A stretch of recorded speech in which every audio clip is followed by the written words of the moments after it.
Of the Real Deal Podcast, this season 11 premiere of the Real Deal Podcast on this 8th of October 2018. I'm your host, Cyril Gerald-Quinn, as we discuss the world of sports and pop culture.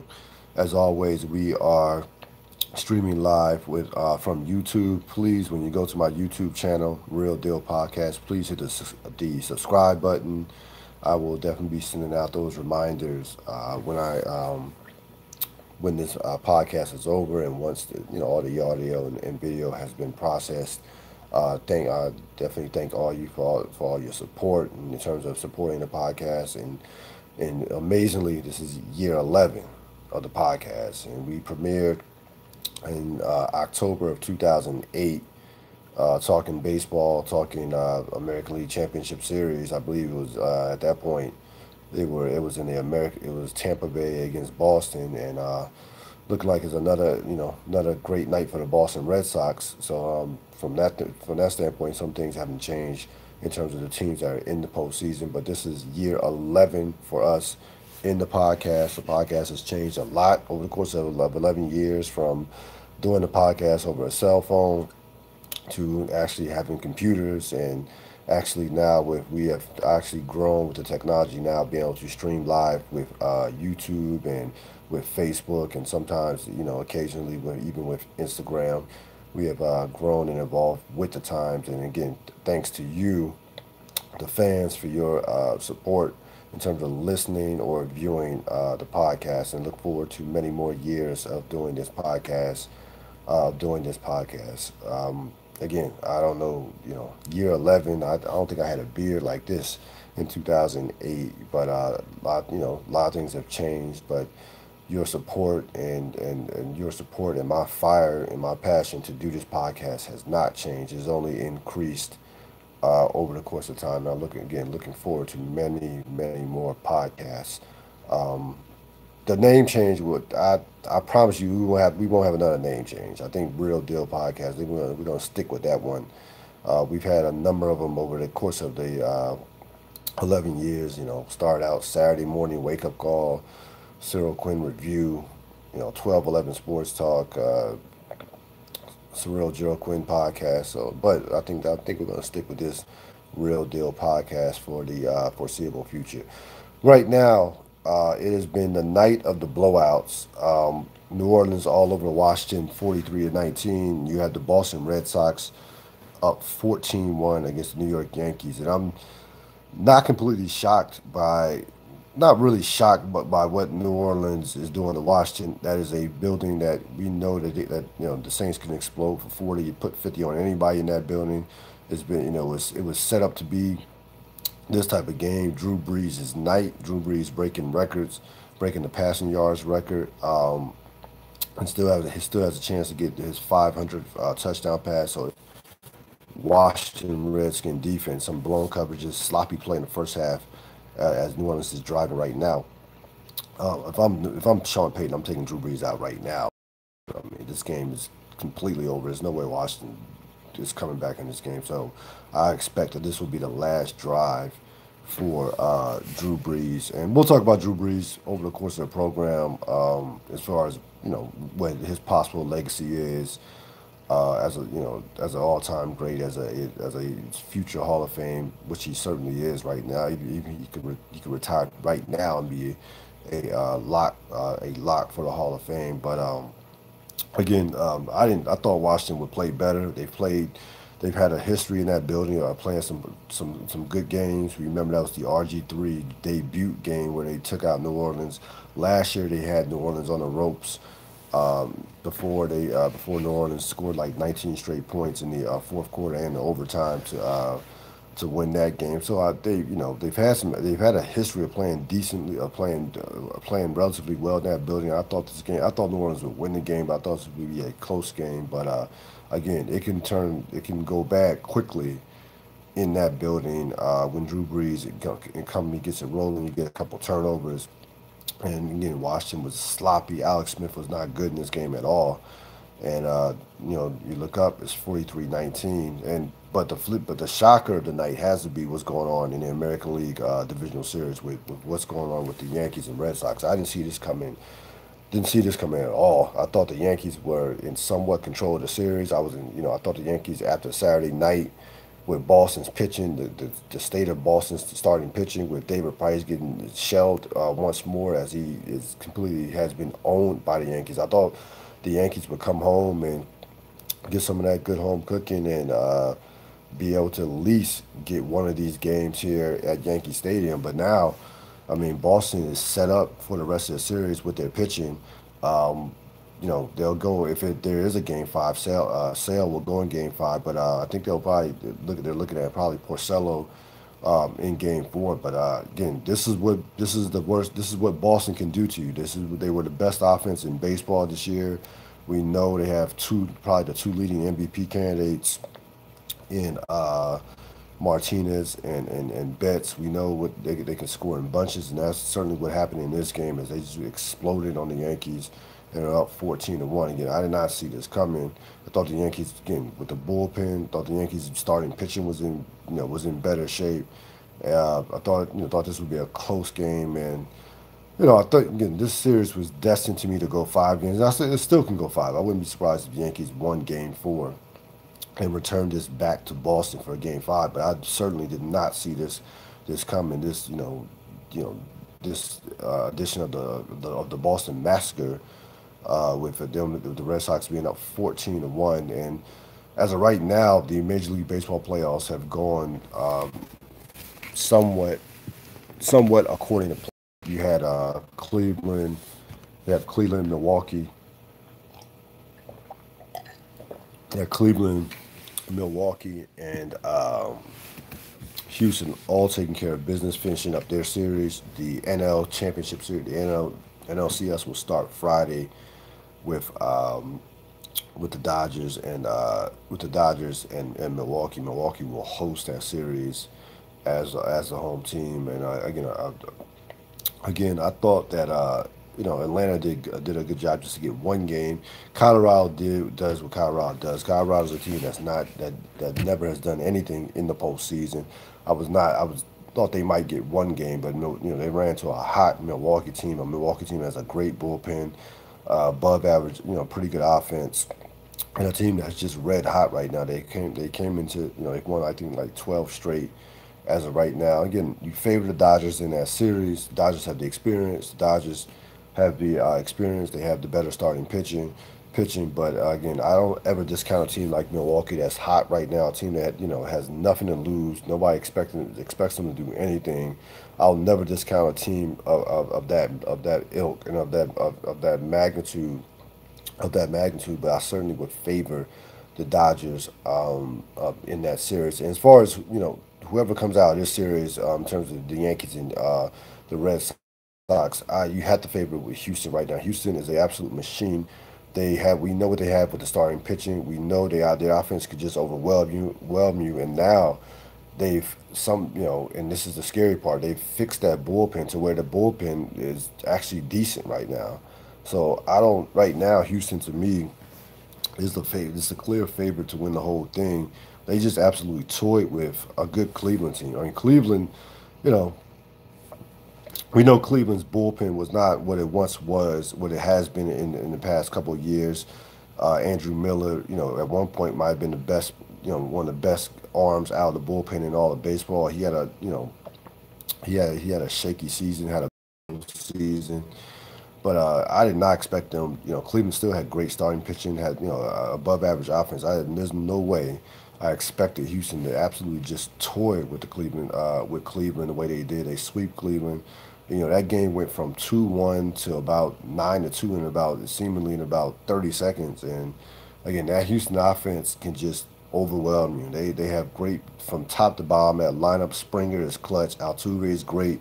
Correa is a superstar. That offense is just loaded with the offense is loaded with just great hitters. And again, it takes one inning for them to just go crazy. And if it is Boston and Houston. That'll be an interesting series. Either way, I think the American League Series will be quality series. I don't see Houston running through either Boston or New York. Um, I think Boston, because of their offense, poses a bigger threat to Houston than does New York. And the reason why I say this is because Boston has scored 14 runs with no home runs. So Boston does not need to overwhelm you with hitting the long ball. They can single and double you to death. They don't need the home run to overwhelm you. And that was the one thing I said about the Yankees that bothered me about the Yankees coming into the playoffs. The Yankees are so dependent on the long ball. They set the record for home runs over the course of the series. But when you get to the postseason, you're facing the best pitching in the world. You're facing the best pitching. You have to play a little small ball. You have to steal some bases. You have to manufacture other ways to score outside, other ways to score besides hitting home runs. And that was the one thing.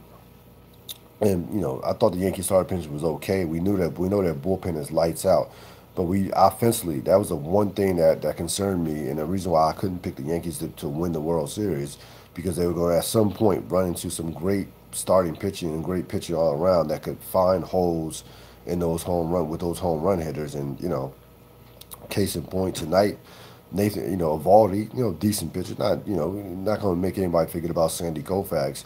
He goes out there and give him credit, gives up 1 run in 7 innings, and really sets up Boston's bullpen for tomorrow, where Boston can go all out. If Porcello doesn't have it, Boston has enough with their bull where they can use a bunch of players, a bunch of guys, um, in their bullpen without in their bullpen to kind of stretch that game out if they want to. So give Evaldi credit. You know, the offense. Of course he gets all the run support in the world. He was also able to give them 7 innings, only giving up 1 run, and allow them to really their main pieces. Save their main pieces for their bullpen for tomorrow night. So he deserves a lot of credit for that. Being able to go 7 innings and really sets up Boston to try to close out that series tomorrow night in New York. As New Orleans is about to take a knee and go to what will be New Orleans' record? I think New Orleans will be 3-1. Let me look it up. What New Orleans would be? New Orleans will be 4-1. So New Orleans will be 4-1. They will be 4-1 at the completion of this game. Listen, the thing about New Orleans, before we get crazy about possible Super Bowl contender, New Orleans' pass defense. Like I'm looking at them versus the Rams. The Rams will, if the Rams are healthy. Now I know that two of their main receivers got knocked around yesterday, but assuming that the Rams are healthy, New Orleans' pass defense, you can throw on New Orleans. Now Washington, for whatever reason, and well, we know what the reason is. They don't have anybody on the outside that can scare you.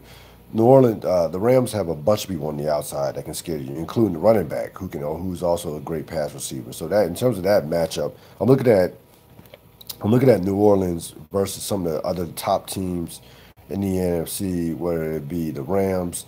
Minnesota had a big win. I think they will be in the mix. They have a great duo of receivers with Thielen and Diggs. They can hurt you on the outside, but so New Orleans better get that secondary together before we can start taking them seriously as a possible Super Bowl contender. We know what they can do offensively. They're as good. They are as explosive of an offense as there is outside of the Rams and also with Kansas City. But they are top three, legit top three offense. But defensively, they are not as good as they were last year. Defensively, they're nicked up in the secondary. Lattimore, some of the guys, the safety is not playing as good as he was last year. Um, the guy who missed the tackle on the Stephen Diggs play, I forgot his name. I believe it's Marcus Williams, not Marcus Williams.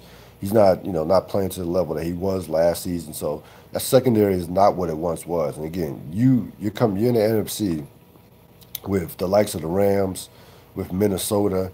If Green Bay ever gets it together, I'm not, we're not holding our breath on that. But there are some teams out there in the NFC who can stretch the field. Philly, uh, with some of their with some of their receivers, even though they're struggling right now, you anticipate that eventually that they'll get together. There's some teams in the NFC that can stretch, that can go down the field. New Orleans is secondary again is not somebody does not scare me at all in terms of being able to get to a Super Bowl. But again, they have an explosive offense. They have an all-time great quarterback, and they will be certainly in the mix. They certainly will be in the playoffs. Help injuries withstanding. So again, I think New Orleans is a very good team, and I think New Orleans, but I do not put them at the level with the St. Louis Rams. So that's a final 43-19. New Orleans manhandles the Washington Redskins. New Orleans improves to 4-1. Washington falls to 2-2, and right now, that division right now is up for grabs in terms of the AMC East. I still favor Philadelphia. Philadelphia has the most talent top to bottom, the best quarterback. Again, the most talent top to bottom. I think they eventually will get it together.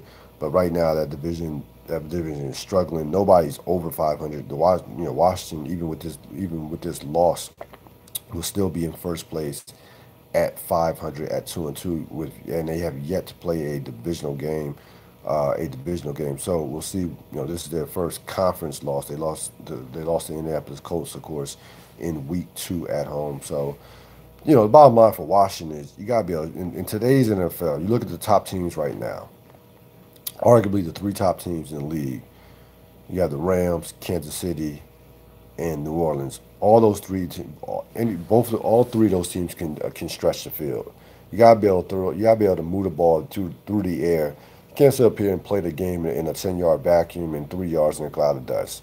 Washington, the two losses Washington has, their opponent has been able to take away their running game, and they've had no plan B to go to, as far as in terms of Alex Smith being able to beat you from the pocket, and as far as being able to hurt you on the outside with the receivers. So the the game plan is simple. If I'm playing against Washington, take away Adrian Peterson, take away that running game, and I'm daring Alex Smith and the receivers to beat me. Jordan Reed is not the player that he once was. He seemingly a couple of years ago was going to be a All Pro, Pro Bowl caliber tight end. He's not the player. He's just not that player anymore. You have an aging Vernon Davis who occasionally can make a play, but you don't want to count on him too much. And frankly, receivers that just don't scare you. I mean, Maurice Harris, Paul Richardson's, Jameson Crowder's, those guys just don't scare you. Josh Dotson either is injured or just can't, or struggles to get on the field. He was supposed to emerge after showing some flashes of brilliance last year in a couple spots. He hasn't done anything. So right now, again, you look at the NFL. The NFL is a offensive league. The NFL is built for offensive football. That's why you're seeing all this, all the scoring. That's why you're seeing all these yards, and all these teams go up and down the field. Even teams that lose. I mean, Jacksonville in a loss had 500 yards of total offense. So it is designed. It's not designed for defensive teams anymore. It's not designed for that. It's designed for explosive offensive football. And if you don't have that kind of team, then you're not going to be able to compete at a high level in terms of being a legit Super Bowl contender. Uh, Final and with the baseball, Boston wins 16-1. They manhandle the Yankees, and firmly take control of the series to go up 2-1. Again,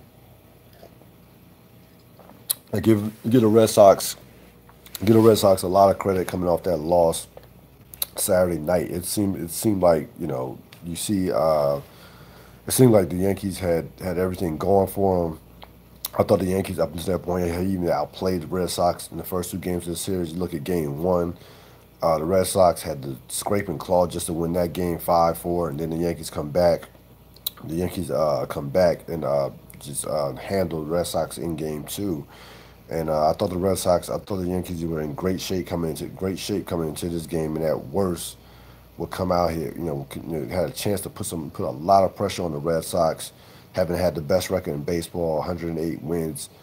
To be down 2-1, face your elimination at Yankee Stadium, but that will not be the case, as the Red Sox will go. Red Sox will try to close this series out tomorrow night.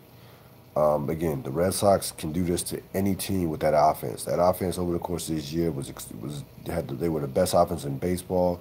We know how much talent they have, how many great hitters they have up and down their lineup. They can do this to anybody, and tonight was just an example of what they can do to you without even hitting home runs. No home runs in this game from the Boston Red Sox, and they score. That last time I checked, they had no home runs. I can check again, see if maybe they got a late one. But the bottom line is they scored 15 of their 16 runs. And I'll look here right now real quick. They had All right, they had one home run. Brock Holt hit a 2-run home run. So 14, I figured that was a quick score. 14 of their 16 runs came without a home run. And that late home run was a meaningless ninth inning home run when the game was well in hand at 14-1. So again, the Red Sox don't need to hit the long ball to hurt you. They can dink and dunk you. They can single and double you to death, and that was certainly the case tonight against the New York Yankees. Week 5 in the NFL, there are a lot of games. There's a few games that I was zeroed in on. We'll begin with Kansas City Kansas City stays undefeated, 30-14 over Jacksonville. This game was closer than what the score indicated. Jacksonville it was a sloppy performance for Jacksonville. They had 5 turnovers in this game. Jacksonville had a number of opportunities to get this game close, to put some game pressure on Kansas City. But they had kind of interception, had red zone and interceptions. They were bad in the red zone. And considering Jacksonville had been one of the best red zone teams over the last year or so, you go back to 2017 and even the first 4 games of this season, Jacksonville had been a great red zone team. That was not the case yesterday. Kansas City, you can't make any mistakes against that offense. Kansas City has the explosive offense. The quarterback, we know what the quarterback is at this point. We know what he did against Denver. He was great in that game. He got his first road test, got knocked around, but bounced back and finished that game well.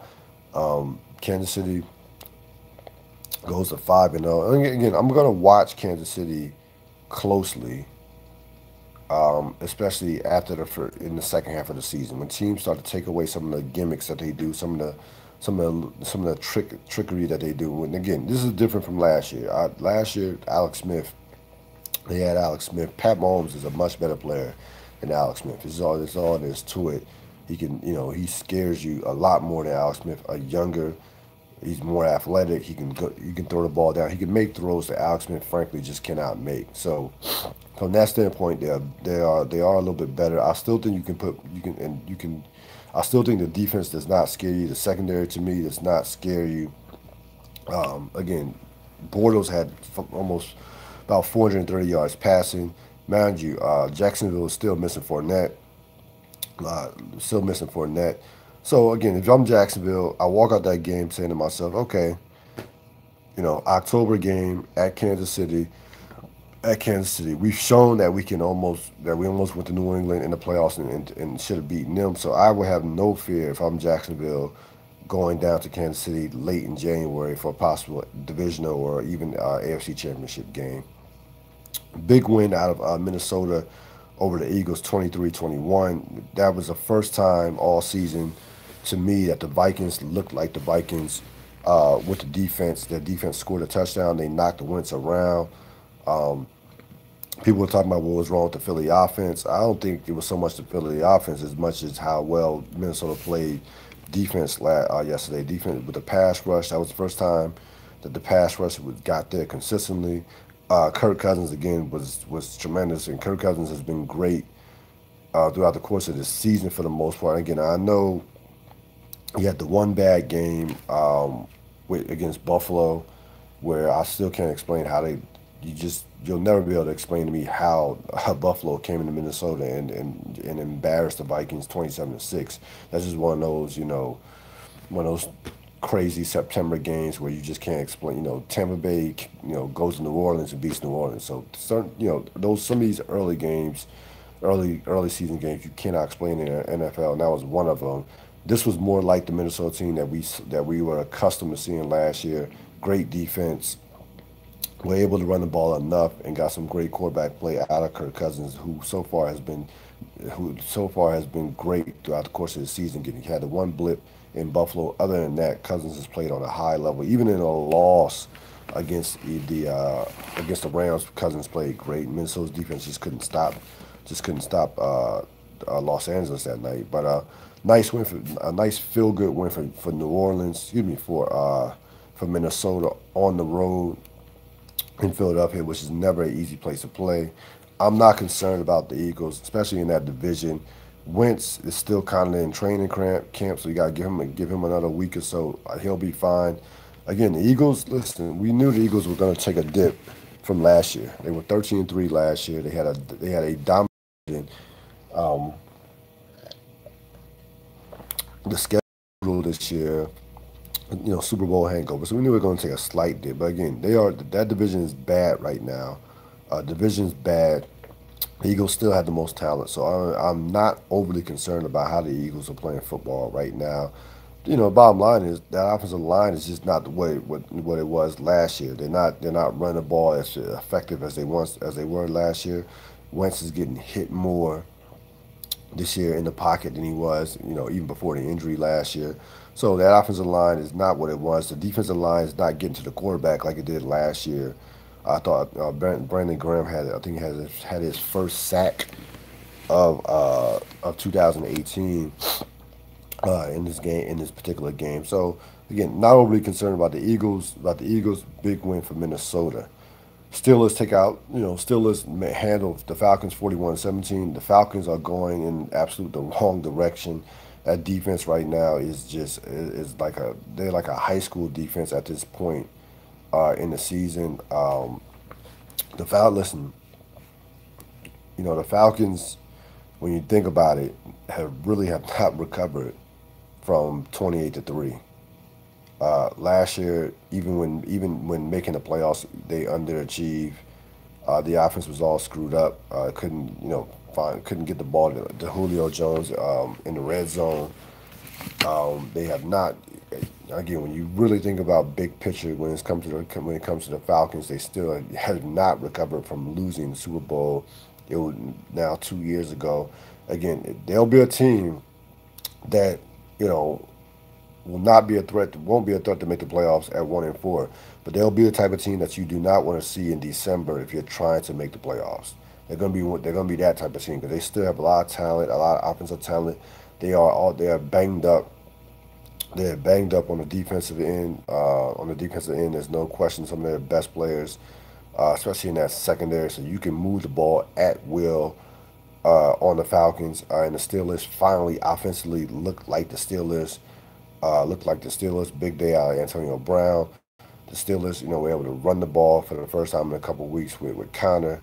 Who knows when Le'Veon Bell's coming back? There were some rumors, there was some rumblings this past week about possibly week 7. I'll believe it when I see it. I think he'll be back before week 10, or will be back before week 10. But I'm not so sure that he's going to come back in week 7. So we'll see what happens with that. Steelers have a big game coming up this week against a Cincinnati team that is all of a sudden 4-1, and that division has actually gotten stronger. Like that, there's no weak links in that division, the AFC North. When you look at Baltimore at 3-2, when you look at how Cleveland's playing, and when you look at with Cincinnati at 4-1, that division is all of a sudden that division has gotten strong, and I can make a case that right now that top to bottom that could be the strongest division in football, top to bottom. So all of a sudden Pittsburgh's going to be in a dogfight to get to the playoffs and to definitely to win that division. But they get a nice win, a nice feel good win over the Falcons. Good win for the Rams against Seattle. I thought Seattle played well.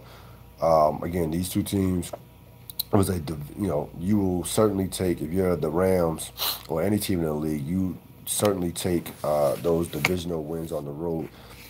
Those divisional wins on the road are like extra wins. And again, this is a game that Seattle played well. The Rams' defense is still not quite where the talent dictates it should be. Their secondary hasn't played. You can move the ball. I mean, they had some blown coverages. Yeah, a lot of blown coverages in the secondary that I saw. I was paying, really watching this game along with the Philly Viking game in that late 425 window. So you could still move the ball on the Rams, especially that secondary. I expected the secondary to pick. I expected to pick up as they have get more games under their belt. Their defensive line, I expect that to expect them to play better over the course of the season. But again, the bottom line is right now, their offense is just unstoppable. I mean, the offense is unstoppable. I mean, if you try to take away Gurley, Goff will light you up on the outside with the receivers that they have. Um, Despite the fact that they lost their two best receivers in the game, they still were able to move the ball up and down the field against Seattle, and we know Seattle defensively is not what they once were. But again, I thought Seattle played well in this game. But again, the Rams are a machine offensively that's going to can score 30 in their sleep. Detroit hangs on against Green Bay 31-23. Of course, this is going to be the game where, if you are Mason Crosby, you got to be grateful that you have established yourself as I think he's been in the league like 12 years, a guy who, has made some big kicks, who has won some playoff games with his kicks, and really has been one of the most consistent kickers in football. But it was one of those, but this was a game to forget for Crosby. He missed four kicks, including an extra point. Kind of somewhat overshadowed again another pedestrian, um, another game where the Green Bay offense, another game where people are talking about the Green Bay offense in terms of how struggle. But again, I'll say Brett Favre, Aaron Rodgers threw for 442 yards. Green Bay probably should have scored well over 30 points. I actually feel like they moved the ball up and down the field against Detroit. They moved the ball up and down the field against Detroit. Green Bay had a couple of turnovers in the game. Again, Detroit jumped out 24-0. Green Bay, you miss those field goals; those are killers. It would have been 24-9. But again, there's a lot of talk that's been going around. And it started out, it's been going on for a couple of weeks, and it really amped up this weekend about the McCarthy Aaron Rodgers relationship and that dynamic, and you know how Green Bay is wasting the prime of a guy who will go down as one of the greatest quarterbacks of all time, and Aaron Rodgers. And to me, the most skilled quarterback, the most completely skilled quarterback in the history of the sport in terms of having the most complete set of skills. Um, Again, I know Green Bay's talent is not where it was when they in those Super Bowl in the year they won the Super Bowl, and even those years where they were 15-1 the following year in 2011. But you are wasting Aaron Rodgers right now. If I'm the Green Bay brass, and if I'm the Green Bay brass, you gotta start rethinking not only with McCarthy, but just rethinking your entire philosophy as far as going out. You see what the Rams did, okay? Rams said, you know what, we're gonna even with you know we know we have Goff on the contract on this rookie contract for a couple more years. We're gonna go out and try to win it right now, and they're trying to win it this year. You have other teams. You have other teams that are trying to win it. You have Minnesota trying to win it this year. You can't sit up here. The NFL is nothing's promised in the NFL. The NFL has become a year-to-year league, and again, Green Bay is going to have to change their philosophy in terms of how they do things. In regards to, you have this guy who is a once-in-a-generation talent. You got to go out there and get him some players. Like again, the Khalil Mack trade should have been made. Um, I know Jordy Nelson isn't setting the world on fire in Oakland, but again, Jordy Nelson was one of Rodgers' favorite targets. They got to go out there and get some players that can scare you on the outside. They have one guy right now that scares teams on the outside. And that's Devontae Adams. All those rest of those other guys don't scare anybody, including Randall Cobb at this point in his career. Don't scare anybody on the outside. Jimmy Graham. It's not the Jimmy Graham of 2012, even 2013 for that matter. It's not the same player. So he's been passed by a number of tight ends in the league since he was in New Orleans and had those great years in New Orleans way back when. So he's not even a top five tight end. He's no longer a top five. Not top five. He might not even be a top 10 tight end at this stage in his career. It's just not. He's okay. He's not great anymore. So again, they are wasting Aaron Rodgers, and if you're Aaron Rodgers knows that he's being wasted right now. So we'll see what happens. Again, no one. It's good Chicago has played. They're 3-1. No, they had a bye. No one is running away with that division. You don't trust Detroit. Again, Minnesota still 2-1. Green Bay 2-1. Let me see Minnesota, string together a couple of games before we're ready to say they're back where they were last year. So that's another division that could be somewhat up for grabs. And as of right now, I don't know who the favorite because I don't know how good Chicago is. Frankly don't know how good of a team Chicago is right now. Houston takes out Dallas in overtime, 19-16. Good win for Houston.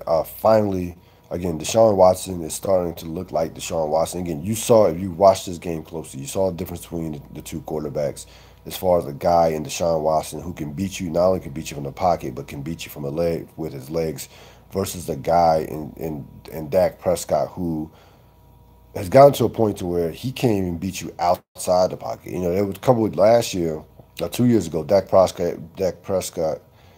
Prescott was great outside the pocket. He is no longer that player anymore. Now, he'll scramble as that offensive line is not what it once was. Dak Prescott has really become an average quarterback, and their offense struggles to score 20 points. I have no problem. And again, I'm not a Jason Garrett fan whatsoever, but I have no problem with kicking, with putting the ball at the 42-yard line. First of all, if anybody watched the game closely, the Houston defensive line, in particular, Jadeveon Clowney and J.J. Watt lived in the Dallas backfield, especially in the fourth quarter. They lived in the Dallas backfield. They were knocking Prescott around throughout the course of the game, basically taking turns. They controlled Ezekiel Elliott. Listen, you pin them deep, hope to get a 3 and out, and hope to get great field position to where at that point a field goal would win the game. You don't anticipate that Houston in a defensive game is going to be able to go down the field and even to be able to go down the field as easily as they went down the field. So I have no problem with Garrett's decision. Again, I'm not a Jason Garrett fan, to say the least. I'm not a Jason Garrett fan, but that is a classic second guess. Well, he should have went for it. Now, if he goes for it and doesn't get it, well, he should have punted. So that's why I'm not too big on second guesses. I don't say it at the time it happened. I didn't have a big problem with it, and I'm not gonna say I had a big problem with it after watching the result. Nice win for Houston. Houston's a very interesting team because I think Deshaun Watson is getting back to where he was before the injury. They have some players, if they can get any semblance of a running game going and take some of the pressure off Watson, they have a legit top flight receiver in Dustin Hopkins. We know defensively what they can be with those three monsters in Watt, Clowney, and Merciless. Secondary is decent. Again, Houston's one of those. They're a very interesting team to watch out for in the AFC if they can keep Watson healthy and develop some type of running game. Nice win for Cleveland over Baltimore, 12-9. And what's new for Cleveland? They go to have another overtime game. Again, Cleveland watch New Orleans do. You should have more respect for Cleveland in terms of what New Orleans did tonight. 43 points. New Orleans has put 43 on Washington. They put 40 on New Orleans, put 33 on the Giants. Cleveland, in the overtime game, Cleveland held New Orleans at New Orleans to 21 points. So that Cleveland defense is real. Um, Again, that is a playoff, and I said this a couple of weeks ago on the podcast. That Cleveland is a playoff roster. Now, again, I know Mayfield. They're 2-0 with Mayfield. He's played a 2-1. I think he lost one game, but they've played better with Mayfield. I'm not completely sold on Mayfield. I We'll see how the season plays out, but he has provided a spark. He has provided some energy for that team. That the defense. He has. You can say that he has injected that. I'm not quite good. How good? I'm not quite sure as of yet how good he is. Listen, he's not Patrick Mahomes. He's not Patrick Mahomes. He's not Jared Goff. So let's hold up. Let's hold out. Let's hold out on that talk before we get too crazy. But he has injected that team with a sense of passion, with a sense of energy. And again, that defense is real. That is a legit top defense all around, led by, of course, Myles Garrett. And again, Cleveland's going to be around. Cleveland is definitely an improved football team without question. Carolina edges out the Giants 33-31. A bitter loss for the Giants, as you thought before Graham Gano makes that 63-yard field goal that the Giants were going to come up with with their best win of the season, a win that would have got them right back in the mix in the AFC East. There's a big difference in the NFL between 2-3 and 1-4.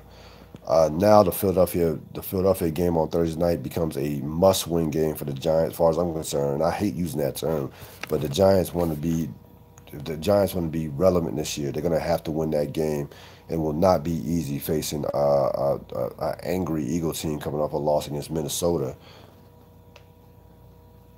coming off a home loss against Minnesota. So again, this game, there was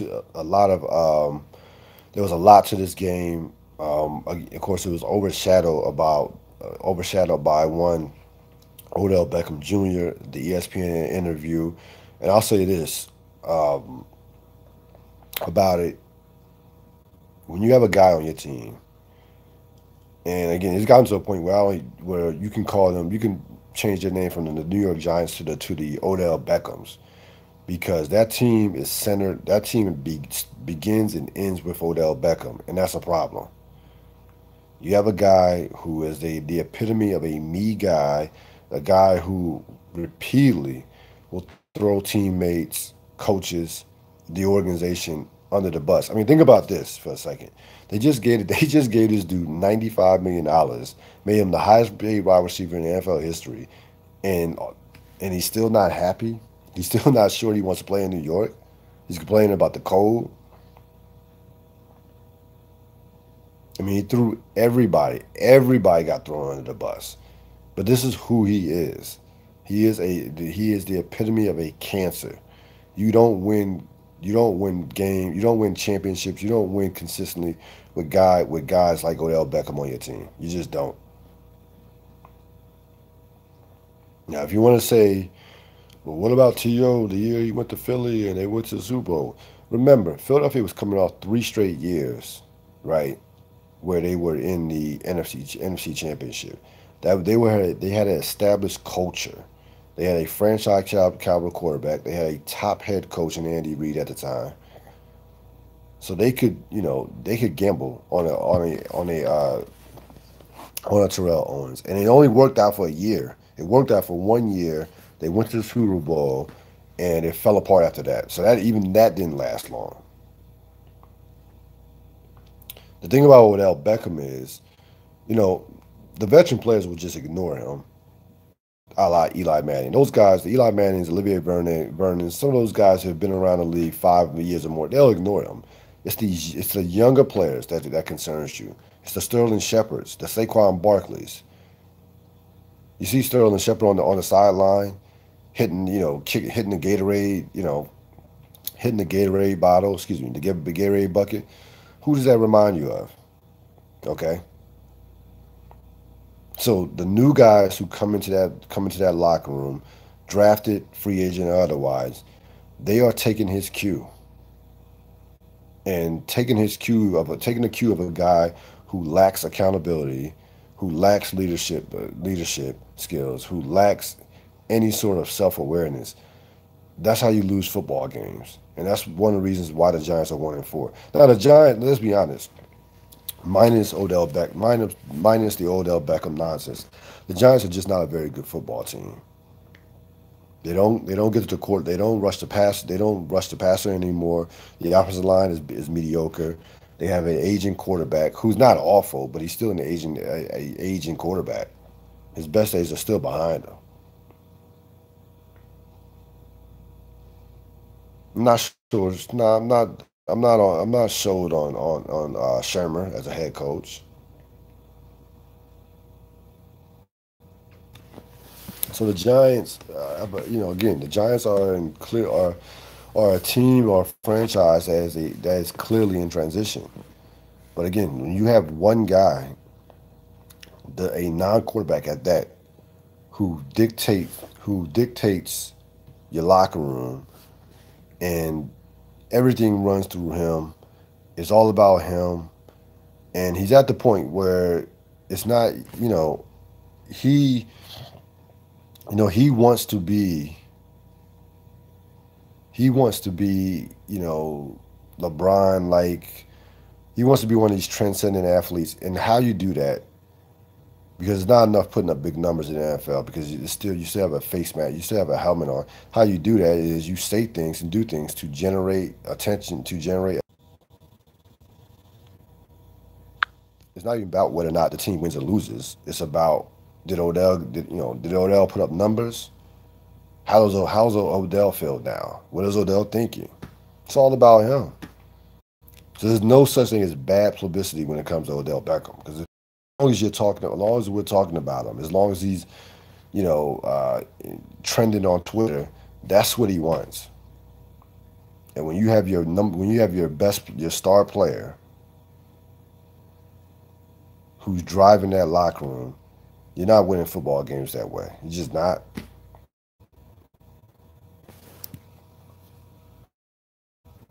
So looking at the NFL right now, just a average to mediocre teams in the NFL right now. Because I asked myself the question after all these games are played, even before Monday night, who's good in the NFL right now? We know what the Rams and Kansas City are.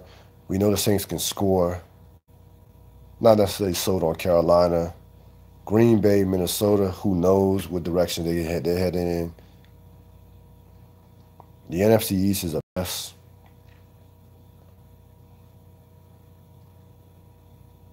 AFC East, the AFC North is strong, but are any of those teams legit contenders to come out of the conference right now?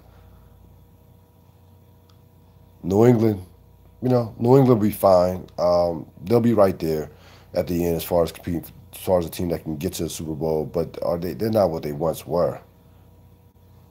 So San Diego, can you completely trust them?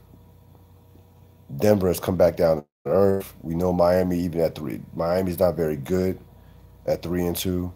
Buffalo can something even at two. Buffalo just can look like the worst team in the league. They're not even. They look like an 0-5 team versus a 2-3 team. So not that many quality teams in the NFL right now. Not when you really look at the landscape of the NFL right now. You got about three or four good teams. I mean, how many teams you say could get to and win the Super Bowl right now? Could get to and win the Super Bowl right now. Again, week 5, still, a lot of football to be played. But you had again the Rams, Kansas City, New Orleans, maybe New England.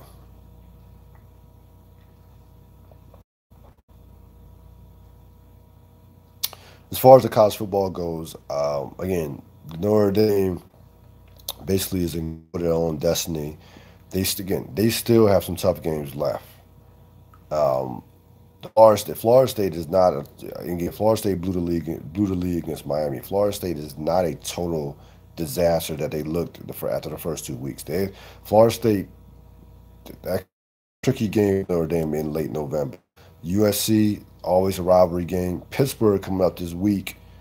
Um, Pittsburgh is improved from early in the season when they got bombed by Penn State. So again, Notre Dame that will not. I don't think Notre Dame is going to have clear sailing. But I'll say this about Notre Dame: this is the best Notre Dame has looked in years. Even the year they lost and got blasted by Alabama in the national championship. I think it was the 2012 season. But this is the best they've looked from top to bottom in years. They're physical. They can run the ball. The quarterback, the switch to the quarterback was needed, and it's turned out to be the right move. Their defensively they get to the quarterback. This is the best they've looked in many of years, a long time. So they're going to be a factor in the playoffs. The big winner this weekend was Texas. That was a great win. That was a program changing win for Texas. It got Oklahoma's defensive coordinator fired, as Oklahoma's defense had been struggling throughout the course of the year. Remember, Oklahoma gave up a ton of points to Army. So this was something that had been going on throughout the course of the season, where they had just been counting on just outscoring people. That did not work against Texas in this game. Give Texas a lot of credit. Not only they basically had to win the game twice, but they hung on. And again, once Herman, listen, Texas has as many resources as any school in the country in terms of money, facilities. They have their own network. They're in the Big 12. Once Herman has turned the corner with that university, you're gonna see 10, 11, 12 win seasons moving forward for that school. That school has too many resources. He'll be able to recruit right with Alabama, right with Ohio State. He'll be able to recruit with anyone. Bringing that school back to relevance. Again, that is a loaded school as far as resources. So that was a statement game, a good win, a great win, not a good win, a great win for Texas. I don't see how in the world they lost to Maryland. And again, I know Maryland, for whatever reason, has owned them in the past couple of years, but Texas is headed towards having a big year. We talked about with Miami and Florida State. Florida State showing a post. The Miami quarterback cannot play whatsoever. Nice win for Florida over LSU. Again, LSU, it's the same deal with LSU. Great defense, solid running game, no quarterback. Again, I don't understand how LSU can get this top tier NFL talent at all these different various positions: cornerback, wide receiver, running back, but cannot, for their life dependent on it, get a not even a NFL caliber quarterback, but even a SEC caliber quarterback. So you had a number of that's the story with LSU. A number of they have a showdown next week against Georgia. A number of ranked teams lost this season, not this season, this week. Excuse me, this week. But again, the major players: Ohio State, Alabama, Clemson, took care of business. Again, now we're at the point where you have to take Notre Dame seriously. Notre Dame's at a point to where they might even can afford one loss, to be honest with you. So Notre Dame is in a great position right now to make a major run for a playoff spot. And again, college, you can say what you want. You can love or hate Notre Dame all you want, but the bottom line is college football is better when Notre Dame is good. So, and again, this is a legit Notre Dame team. This is a Notre Dame team that I think that can compete with a Clemson, with the Ohio State, with the Alabama. I didn't feel like we've seen Notre Dame teams in the past 4 or 5 years have 10 win caliber teams, but we knew once they went up against one of these big boys that they had no chance whatsoever. They are strong at the point of attack as far as offensive line, defensive line. They have enough, and they've always had skill position players in terms of guys at the wide receiver and running back position under Kelly. They just didn't have that physical presence. They have that this year, so we'll see if Notre Dame can survive some of these pitfalls as far as Florida State, USC, Pittsburgh this week. But they look to be a team that can compete for a playoff spot and possibly a national championship. As far as I have a lot. There's a number of shows that I need to get caught up on. I did get caught up on Empire. I do now. Again, before you trash me and ask me why you still watching Empire. Empire is my guilty pleasure television. I know the show is not very good, but it's a show that I just can't stop watching. Um, I do like, and I got caught up with it this weekend. I do like the idea of them basically showing you what what Lucius and Cookie were like before they had money. So, strip down the character, book. They're trying to rebuild Empire from scratch or rebuild their music company from scratch. They lost Empire, lost everything. And, they're sweating in the mansion. So that was the only way they can go. They could go and have in terms of the storyline, in terms of with the season being what the fifth season. So I'm fine with that. Um, we'll see what happens. And obviously, they'll bring back Felicia Rashad's gonna play a role this year. She was in jail. They showed her in jail or something. In jail, so she's still out there as a villain. Um, the girl. What's her name? Oh man, I forgot. Um, no, I can't remember her name. She's a good villain. Green eyed with the green eyes. I can't remember for the top. On the tip of my tongue, can't remember. She's a good villain. It's like I mean, listen, you can't take Empire that serious. It is a nighttime soap opera that is driven by two characters. It's driven by Terrence Howard and Taraji P Henson. So it's fine. It's fine for what it is. It's a show that again I'm not gonna sit up here and recommend you and say you need to watch it. It is my guilty pleasure show that I continue to watch and probably will watch until it goes off. But it doesn't seem like it's going to be going off anytime soon. But we'll see what this season brings. As far as the weekend in music, again, another big weekend of hip hop. Um, Having Ti, Ghostface, and Dave East come out in the same weekend, and again, I caught with those three coming out. I would title it. My theme for those three albums would be grown man music. You had three artists absolutely stay in their lanes, not try to be update, in terms of not try to get too out of whack or out not they stayed in their lanes. They stayed in their lanes, and I have to being an old head, 39 years old, you have to appreciate. I appreciate that. I appreciate you. I mean, you can evolve, but you can evolve as an artist, but don't do babyface and try to wear shiny suits. Like Babyface was trying to do videos with Jay-Z. You can't evolve to that much. You can't evolve that far. Well, when the Isley brothers were trying to wear velour. Nah. Stay in your lane. You can stay in your lane and do what you do. And I felt that from Ghostface, especially Ghostface and Ti. Dave East is obviously younger than those two, but in terms of Ghostface and Ti, I think it's Ti's best album in maybe in a decade.